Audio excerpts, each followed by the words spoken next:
দেশটা দেউলিয়া বানাইছে সাবেক প্রধানমন্ত্রী, এই দেশটা দেউলিয়া বানাইছে সাবেক প্রধানমন্ত্রী। সোনার দেশটা শ্মশান করলো, সোনার দেশটা শ্মশান করলো, লুইটে পুইটে খাইয়া রে প্রধানমন্ত্রী। কোথায় রলেন কামরুল ইসলাম, কোথায় কাদের কাকা, কই গেল সে ওই মহিলার শ্বেতাং শ্বেতাং কথা। কোথায় রলেন কামরুল ইসলাম, কোথায় কাদের কাকা, কই গেল সে ওই মহিলার শ্বেতাং শ্বেতাং কথা। দলের মানুষকে বাসাইয়া, দলের মানুষকে বাসাইয়া, দিল্লি করলে বাসা রে প্রধানমন্ত্রী। 41 সাল পর্যন্ত ক্ষমতায় থাকিবে, 41 সাল পর্যন্ত ক্ষমতায় থাকিবে, নমরুদের মতো দেশটা শাসন করিলে। ছাত্রদের এই রক্ত দিয়ে কেমন খেলা খেললে রে প্রধানমন্ত্রী। ফেসবুকে মাঝে মধ্যে স্ট্যাটাস লাগে, আমি কয়েকদিন পরে ডোববো, আমি কই তুই এখন ডোব, মানে 71 পরে তো মার খাও নাই, খালি দিয়েই গেছ। তোমার পুলিশ বাবাকে নিয়ে তুমি ক্ষমতা ছিলে, এখন তোমার পুলিশ বাবা নাই, এখন তোমাকে কে বাঁচাইবে? তুমি আসো, খেলা করবে, আসো, খেলা হবে, খেলার জন্য বাংলাদেশের মানুষ রেডি।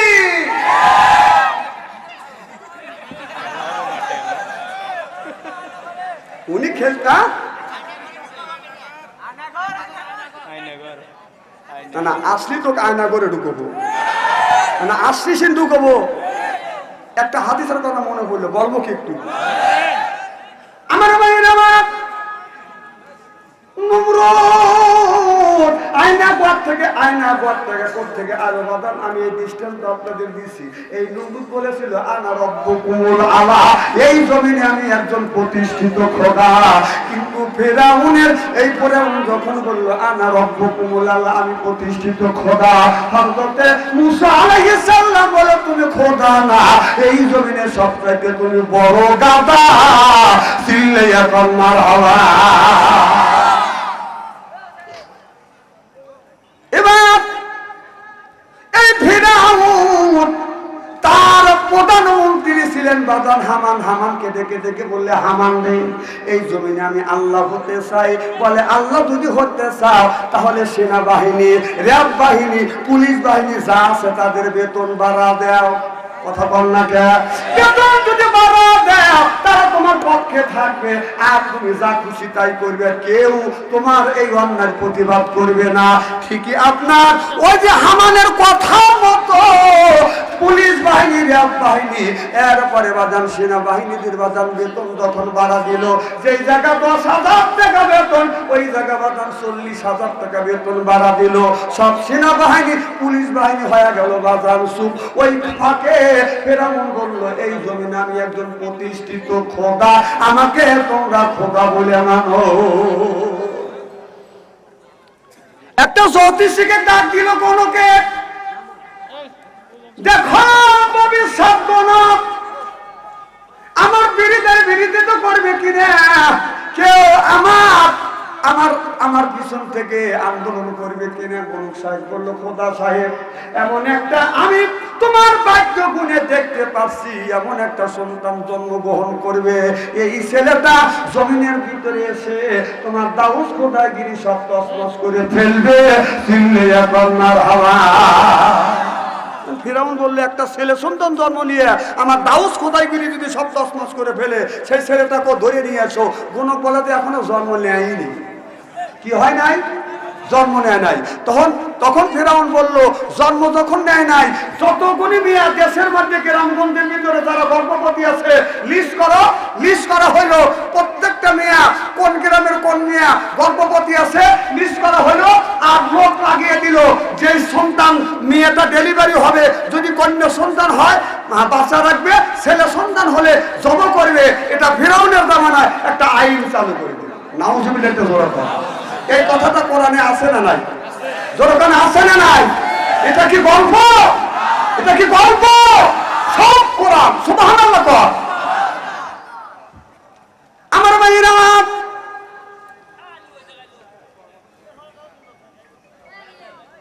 ওরা টাচ মোবাইল নিয়ে ঘুরতেছে, ওরা ডিস্টার্ব করবে না, করবে কারা?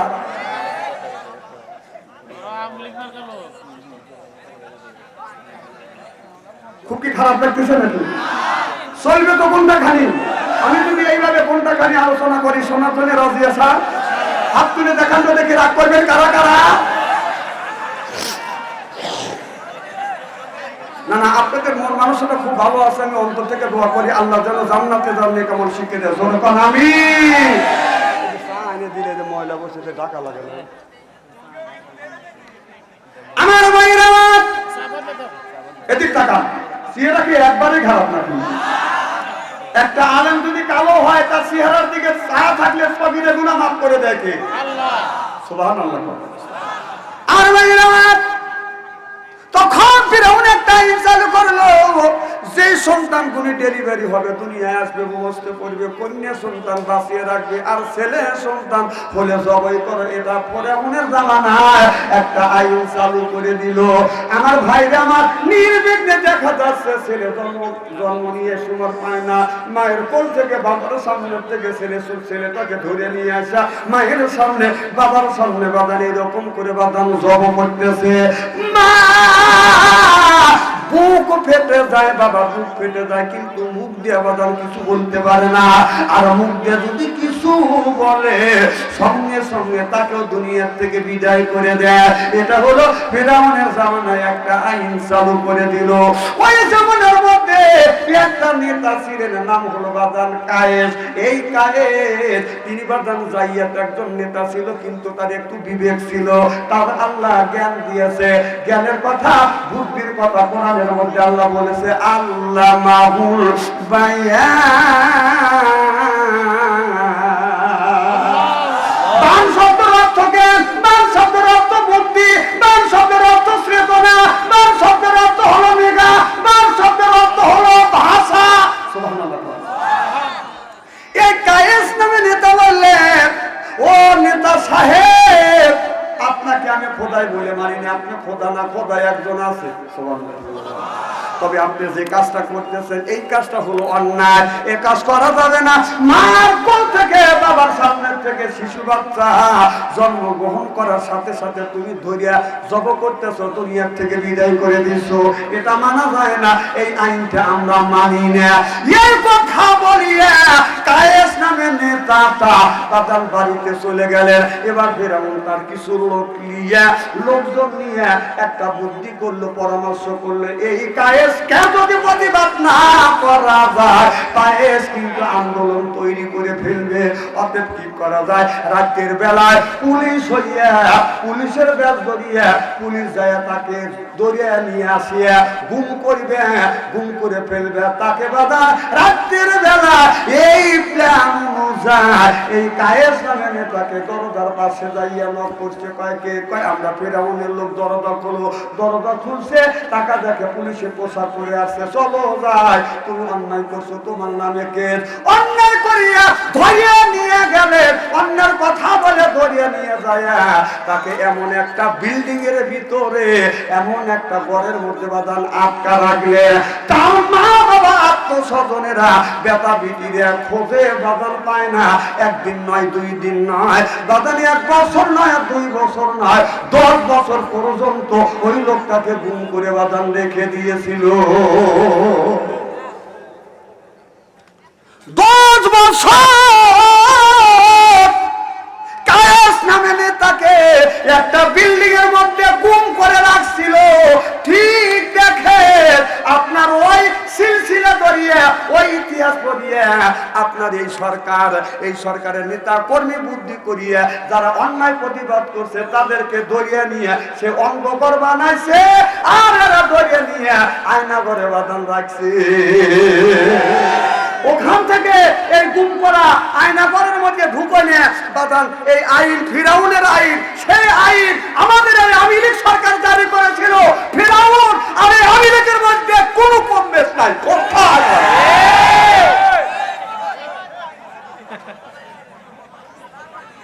আমার কথা কি বোঝা যাচ্ছে? আরে ইতিহাস কখন লেখা হয় নাই, এখন ইতিহাস লেখা হবে। ফেরাউনের ইতিহাস কখন লেখে না, ফেরাউন যখন বিদায় হয়ে গেল তারপরে এই সমস্ত ইতিহাস লেখা হয়েছে।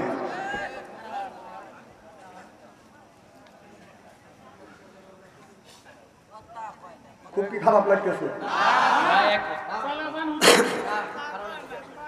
আমার ভাইরা?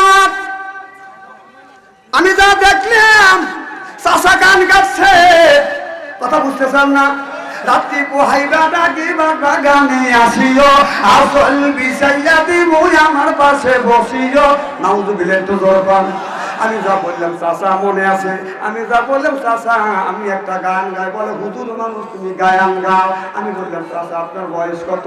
চাচা বলে ভাতিজা আমার বয়স হলো 80 থেকে 85 বছর বয়স। আমি বললাম চাচা 80 থেকে 85 বছর বয়সে যদি আপনার গান গাবের ইচ্ছা হয়, আমি তো একজন ইয়ং ম্যান, কথা বুঝতেছেন না? চাচাকে যুক্তিতে ঠেকাইলাম। চাচা তখন উত্তর দিচ্ছে ভাতিজা বলো। তারপরে কিন্তু আমি আবার মানে আমি বলার পরে উনি পাল্টা জবাব দিবে। তখন আমি বললাম চাচা ওইটা বাদ রাখিয়ে এই কথাটা যদি বলতে তাহলে আল্লাহ খুশি হইতো, মানুষ উপকৃত হইতো। আমাকে বলে ভাতিজা বলো। আমি বললাম চাচা ওইটা বাদ দিয়ে তুমি যদি এইটা বলতে, রাত্রি পোহাইবার আগে মসজিদেতে যাইও, যাই নামাজ বিছাইয়া আল্লাহর নামাজ কালাম পড়িও আল্লাহর কোরআন। সুবহানাল্লাহ।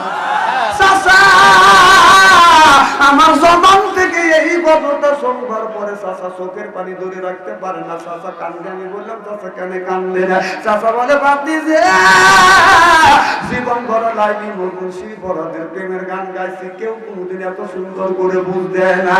ও ভাতিজা আজকে তুমি সুন্দর করে বুঝ দিলে আমার অন্তর চোখ খুলে গেল। আজকে থেকে তওবা করলাম, অশ্লীল গান বাজনা কোনোদিন গাবো না, আল্লাহর ঘর মসজিদ কোনোদিন ছাড়বো না। সিল্লে বলুন মারহাবা। মাই হাদিয়াল্লাহু আলা মুদিল্লাহ ওয়া মান ইয়াদিলহু ফালা হাদিয়া লা।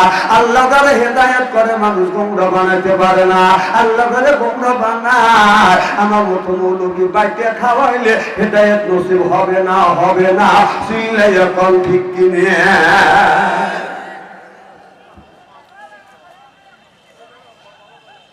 আমার ভাইরা ভালো করে লক্ষ্য করে শুনো। ও রাজা আল্লাহ বলছে ইন্নাল্লাযিনা আমানু, ইন্না মানে নিশ্চয়ই আল্লাযিনা যারা ঈমান আনবে ওই আল্লাহর উপরে, ওয়া আমিলুস সলিহাত আর যারা নেক কাজ করবে। এক নাম্বার ঈমান, আর যারা দুই নাম্বার নেক কাজ করবে আল্লাহ বললেন কানাত লাহুম জান্নাতুল ফিরদাউস নুজুলা। এক নাম্বার যারা নামাজ পড়বে, দুই নাম্বার যারা নেক কাজ করবে, ওই মানুষটা যখন জান্নাতে যাবে 70,000 হুর আসবে রিসিপশন করে জান্নাতে নিয়ে যাবে। কয় হাজার? 70,000। জোরকন কয় হাজার? কাজ করা লাগবে কয়েকটা? জোরকন চোখে দেখেন না, জোরকন কয়টা? এক নম্বর নামাজ, এক নম্বর ঈমান আনা লাগবে, দুই নম্বর নেক কাজ করা লাগবে। নেক কাজের মধ্যে নামাজ আছে, রোজা আছে, হজ আছে, যাকাত আছে, কুরবানি আছে, ভালো ভালো কাজ আবাদাত নেক কাজের মধ্যে ঢুকে গেছে। দুইটা কাজ যারা করবে ওই মানুষটা যখন জান্নাতে যাবে হুর আসবে। এই হুরদের এত সুন্দর চেহারা হবে, এই হুর পূর্ব দিয়ে এই জমিনে যদি থুতু ফেলতো তামাম পৃথিবীর মাটিতে আতরের মতন গ্রাম হয়ে যাইতো। আর পূর্ব দিয়ে এই পৃথিবীর পানিতে যদি থুতু ফেলতো তামাম পৃথিবীর পানিতে আতরের মতন গ্রাম হয়ে যাইতো। এত সুন্দর চেহারা, ঠোঁটে লিপস্টিক লাগান লাগবে না, আইব্রো মাখান লাগবে না। কোন মানুষ যদি হুরের দিকে তাকায়, এক নজর তাকাবে, 70,000 বছর চলে যাবে, চোখের পলক ফেলবে না। আজকে আমাদের মেয়েরা পাই পরে হাই হিল করতেছে, কিলকিল ঠোঁটে লাগালো আজকে পিস যুবকের দেশ শীতবে এত খালি পিঠ খালি। এটা হলো বাজানা, কথা বুঝতেছেন না? ঠোঁটে লাগা লোটকে পিস, পাই পরে হিল হাই হিল করতেছে, কিলকিল ঠোঁটে লাগা লোটকে পিস, এরপরে যুবকের দেশ শীত। এইটা হলো ইসলামের বীজ, পেট খালি পিঠ খালি। আমি হিসাব করে দেখলাম ওই মেয়েটা অরিজিনাল শয়তানের শালী।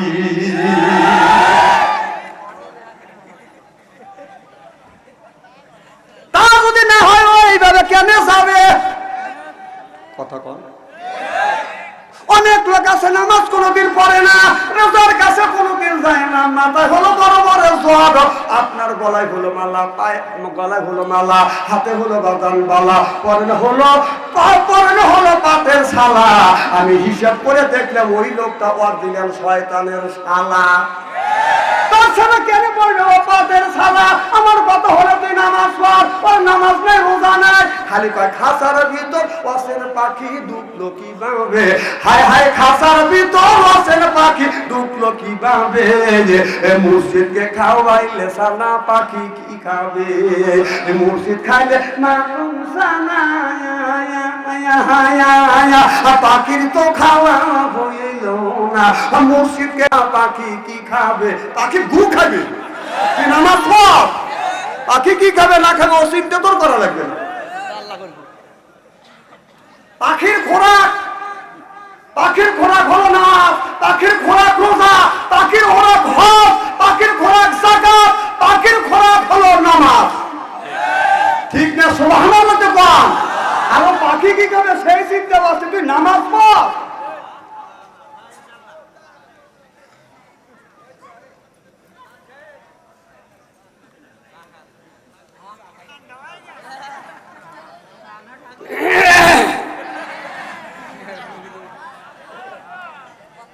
আমার ভাইরা, আমার মুসলমান ভাইরা, আল্লাহর হাবিবের বিয়ামতের ভালো করে লক্ষ্য করে শুনুন। ও বাজার, হযরত ওমর বড় বাজার, মদিনার বাজার, অর্ধ পৃথিবীর প্রেসিডেন্ট, সুবহানাল্লাহ বললেন না? রোমার পারস্য নামে দুইটা রাষ্ট্র আছে, দুই রাষ্ট্রের মানুষেরা বাদার পরামর্শ করলো, হযরত ওমরকে যদি বাধা না দেওয়া যায় এক সময় দেখা যাবে রোম পারস্যের মানুষ সব মুসলমান হয়ে যাবে, রোম আর পারস্য হযরত ওমরের দখলে বাদান চলে যাবে। ওরাই স্বীকার করতেছে, সুবহানাল্লাহ বললেন না? যেমন আমাদের দেশে এই পৃথিবীর পরাশক্তি হলো বাদান আমেরিকান, কথা বুঝতেছেন না? ওই রকম পরাশক্তি ছিল বাদান রোম আর পারস্য। এই রোম পারস্যের বাদশা বলল, এই ওমর একটা লম্বা জুব্বা গায়ে দেয়, ওমর লম্বা জুব্বা গায়ে দেয়, ধাক্কা দিলে শুয়ে পড়বে। আমেরিকার লোক মনে করেছিল মোল্লারা লম্বা জুব্বা গায়ে দেয়, ধাক্কা দিলে শুয়ে পড়বে। খায়া তো কোনোদিন দেখে নাই। যখন খাইছে, যখন রুখে দাঁড়াইছে, যখন খাইছে, সোনার বাংলা থুইয়া আপনার মামুর বাড়ি যা পালাইছে। লম্বা জুব্বা গায়ে দিছে, এদের গায়ে শক্তি নাই, ধাক্কা দিলে শুয়ে পড়বে। না না, এই লম্বা জুব্বাওয়ালারা যে হাতে কোরআন পড়ে, কোরআন ধরে কোরআন পড়ে, সেই হাতের সাথে আল্লাহর রহমতে হাত যোগ থাকে। কেবল একটা ঠেলা দিছে, সহ্যই তো করে পারে না, ভালো করে তো বর দেই নে।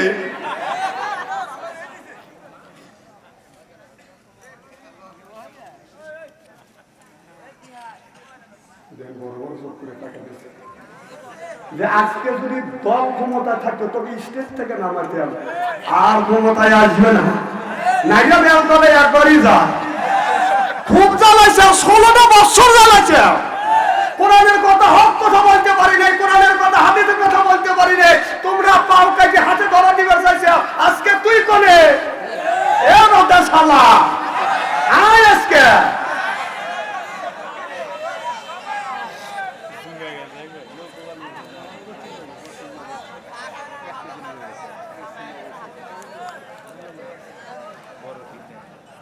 আমার ভাইয়েরা, রোম পারস্যের নিজেরা চিন্তা করলে জুব্বা গায়ে দেয়, একজন বলে ফু দিয়ে উড়ো দেবো, কথা বুঝতেছেন না?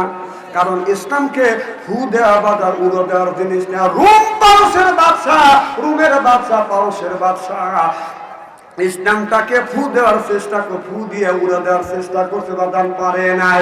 এরপরে 16টা বছর এই হাসিনা ইসলামটাকে ফু দিয়ে উড়বে চাইছে, বাদান উড়াইতে পারে নাই, নিজেই উড়িয়ে গেছে।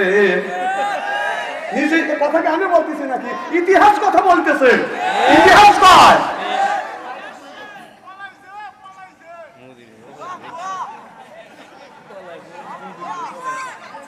আমার ভাইরা শোনেন, কথা আমাকে বলতে দেন, আমি বলতে এসে আমি বলবো। আপনারা শোনার জন্য আছেন, শুনবেন, আর আমাকে বলার জন্য দাওয়াত দিচ্ছে, আমি বলেই যাব। আপনি যদি বলেন আপনাদের মাইন্ড করবে, আর আমি যদি আরো কিছু বলি মাইন্ড করবে না। কারণ সামনে হলো আল্লাহর কোরআন, কোরআন হাদিস আর ইতিহাস বর্তমান প্রেক্ষাপট মিলে কথা না বললে বাংলাদেশের মানুষ বোঝে না। কারণ যে যুবকের হাতে আছে বাজানটা ফোন, ভালো থাকে না তাদের মন, ওইটা হতে বাজান ওদের জমা। আপনার ঘরে বসে বাজান প্রেম করে, মা বাবাকে অখুশি করিয়া বাজান বিয়ে করে, ওই বিয়া টেকে না রে। এখন যুবকরা কয় ঠিক।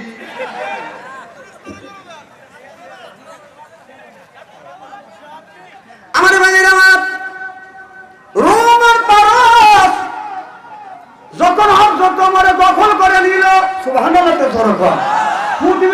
ফু দিয়ে নিবে চাইছিল, শেষ পর্যন্ত রোম পারসের বাদশারা রাতের বেলায় পলা চলে গেছে হাসিনের মতো।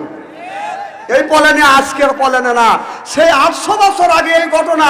রোম পারসের বাদশা রাতের বেলায় পালা গেছে। 800 বছর পরে আমাদের দেশে এই প্রধানমন্ত্রী যিনি চোর করে 16 বছর ছিল, সে রাত বেলা 1.5টার সময় পালা গেছে। কথাটা আমি কই না, ইতিহাস কয়। 800 বছর পরে এই ঘটনা ঘটল।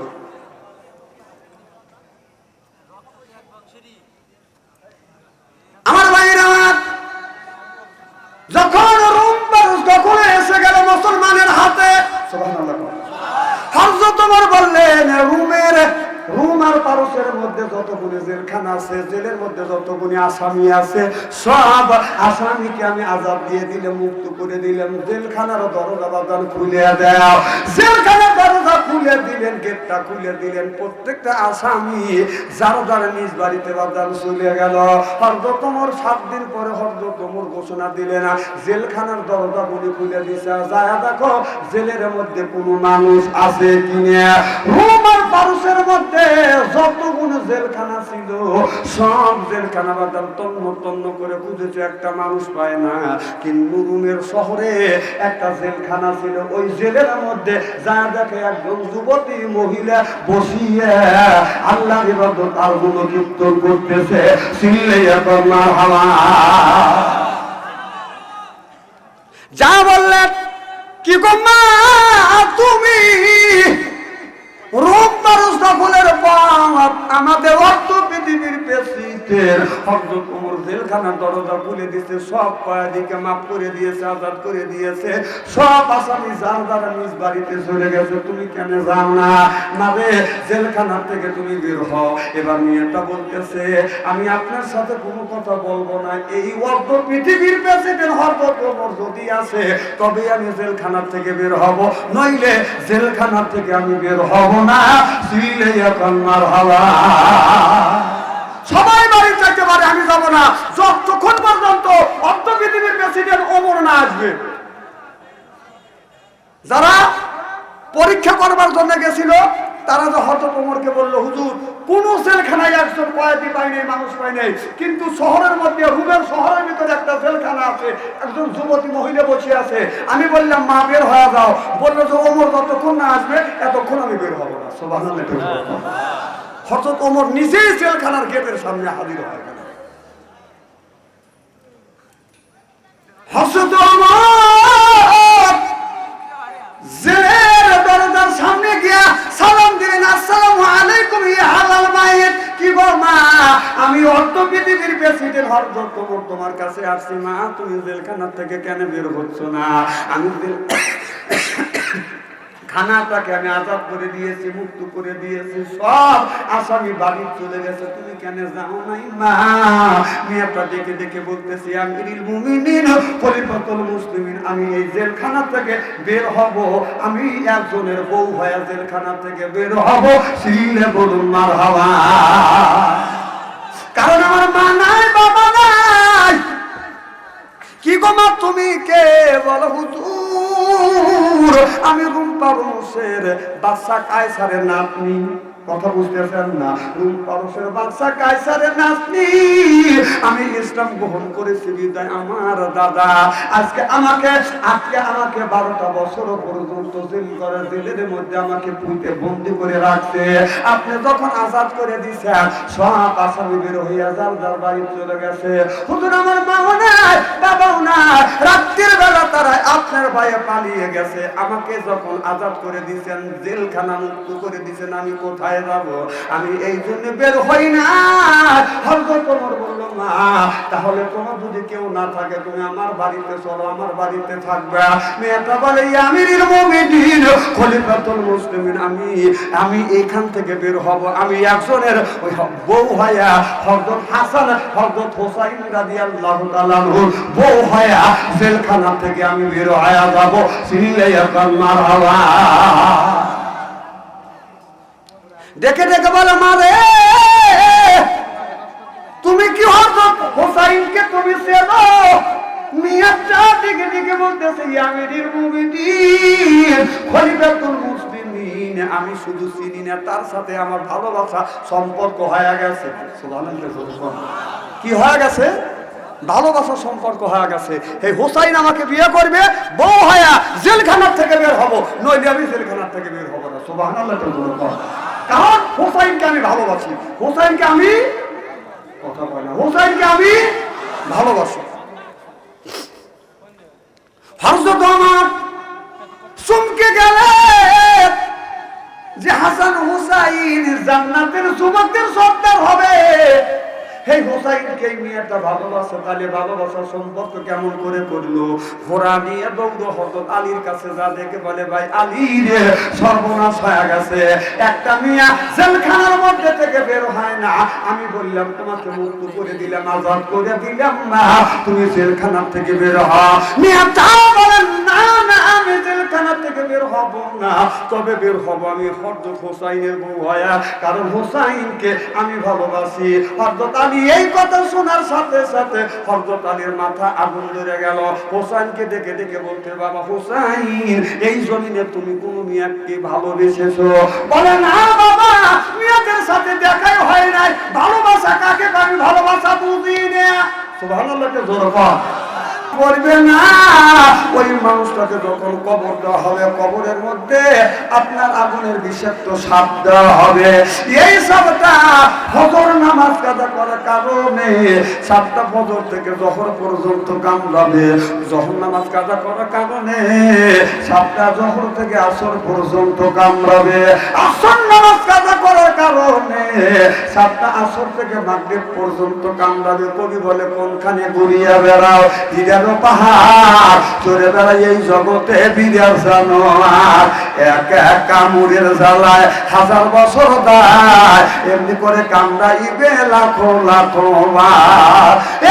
যুবক ভাইরা, নামাজ যারা পড়বে না তাদের কবরের মধ্যে আগুনের বিষাক্ত সাপ দিবে। এই সাপটা একটা বার যখন কামড় দিবে, একটা কামড়ের যন্ত্রণায় এক নয় দুই নয় 1000 বছর তারা যন্ত্রণা করবে। তাহলে নামাজের দরকার আছে না বাজার না? যারা নামাজ পড়ে না ওরা শয়তানের নানা। এবার আসুন কবরে আল্লাহ মজা দেখাইবে, যারা বেনামাজি ওরা পাজির পাজি। এবার আসুন কবরে আল্লাহ মজা দেখাইবে।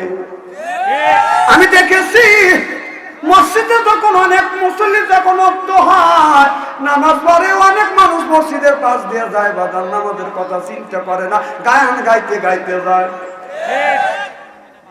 একদিন দেখি একজন বুড়ো মানুষ মসজিদের পশ্চিম পাশে আপনার একটা গাছ আছে, ওই জায়গা বসে গান গাচ্ছে। স্বামী নামাজ সদা সঙ্গের সাথী, এই হরি মেয়ে গোরের বাতি রে, আখেরাতে পাবেই মুক্তি। কথা বুঝতেছেন না? উনি বলতেছে এই যে স্বামী আমার সমন তমন দেওয়া আমার মনের মতো। আমি এই গানটা নামাজের থেকে শুনলাম, শুনে আস্তে আস্তে এখন এই নামাজ এই গানটা গায় কেটা নামাজের সময়, যা দিয়ে যে 70 থেকে 80 বছর বয়সে একজন বুড়ো মানুষ গান গাচ্ছে। আর ওনার উপরে কে রাগারাগি করা দেবে? কতক্ষণ রাগারাগি করা দেবে? আজকে আমেরিকান যদি কর্মী হইতাম তাহলে রাগারাগি করতে। আমাদের অন্যায় নাই, অন্যায় নাই। কারণ আমি তো মুসলমান, আমি ইসলামকে ভালোবাসি, আমরা ইসলামী দলকে ভালোবাসি, রাসূল যে দল করেছে সেই দলটাইকে ভালোবাসি, আল্লাহ যে দল নাযিল করেছে সেই দলকেই আমরা ভালোবাসি। আচ্ছা আপনারা দেখান বাংলাদেশের যতগুলি দল আছে প্রত্যেকটা দলের নেতা কর্মীদের মধ্যে গ্রুপিং আছে কিনা, গ্রুপিং আছে কিনা? আচ্ছা একটা লোক দেখান যে বাংলাদেশের মধ্যে যারা ইসলামী আন্দোলন করে অর্থাৎ জামাতে ইসলাম করে তাদের মধ্যে কোনো গ্রুপ আছে কিনা দেখাতে পারবেন? একটা দেখাতে পারবেন না। কারণ তারা রাজনীতি করে আপনার স্বার্থ সিদ্ধির জন্য না, তারা রাজনীতি করে জান্নাতের আশায় আল্লাহর দ্বীন প্রতিষ্ঠিত করবার জন্য। এই জন্য ওদের মধ্যে কোনো গ্রুপিং নেই। দেখান একটা গ্রুপ দেখান। যারা ইসলামী আন্দোলন করে বাবার টাকা দিয়ে, পকেটের টাকা দিয়ে রাজনীতি করে, হারাম লোভে ওরা রাজনীতি করে না। এই 16 বছরকে থাকতে পারতো। বাংলাদেশের মধ্যে জাতীয় একটা বেঈমান ছিল, সেই জাতীয় পার্টি। এই জাতীয় পার্টি আমি নাম রাখছি জাতীয় বেঈমান। এই বেঈমানকে সমর্থন করছে, এই জন্য 15 বছর দেশ চালাচ্ছে, আলেম আমাকে ধরে জেলের মধ্যে ঢুকাইছে, এমনকি ফাঁসির কাছে তুলেছে। আল্লাহ রাসূল বলেছে আল উলামা ওয়ারাসাতুল আম্বিয়া, আমি নবী দুনিয়ার থেকে বিদায় হয়ে গেলাম, আমি নবী দুনিয়ার থেকে বিদায় হয়ে গেলাম, এই হক্কানি আলেমেরা আমার হলো রূহানি সন্তান। সুবহানাল্লাহ জোরে বল।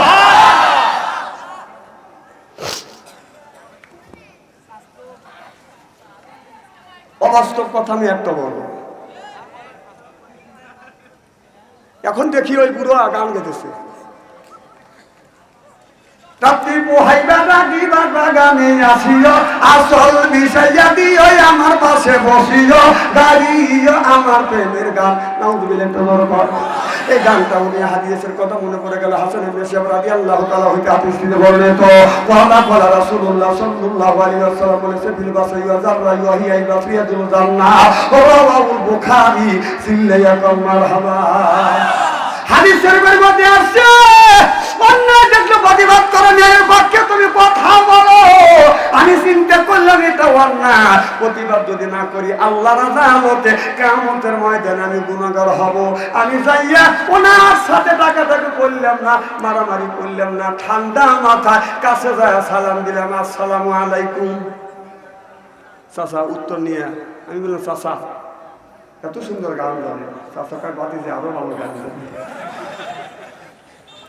চাচা তাহলে আমি একটা গান গাই। চাচা শীততে উঠলো, কও কি বাবা তুমি হুজুর মানুষ গান গাও। এখন চাচার সাথে তো মারামারি করা যাবে না, প্রেম আর ভালোবাসা আদর আর মহব্বত দিয়ে মানুষের মন যত জয় করা যায়, জোর করে ভোট নিয়ে আপনার আলেম ওলামাদেরকে জেলের মধ্যে ঢুকাইয়া ফাঁসির কাছে ঝুলাইয়া মানুষের মন জয় করা যায়।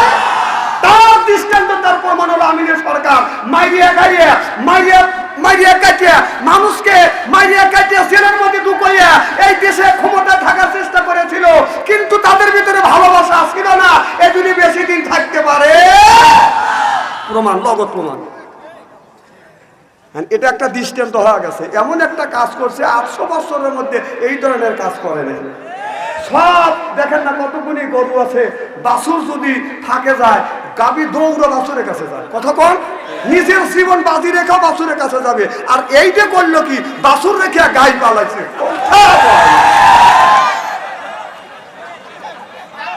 না তোর দলের মানুষ দেখে কোন বিবেকে কোন জ্ঞানে তুই চলে গেলি, যাবি তাদের দিকে সতর্ক কর, আমি পালাচ্ছি তোরাও পালা।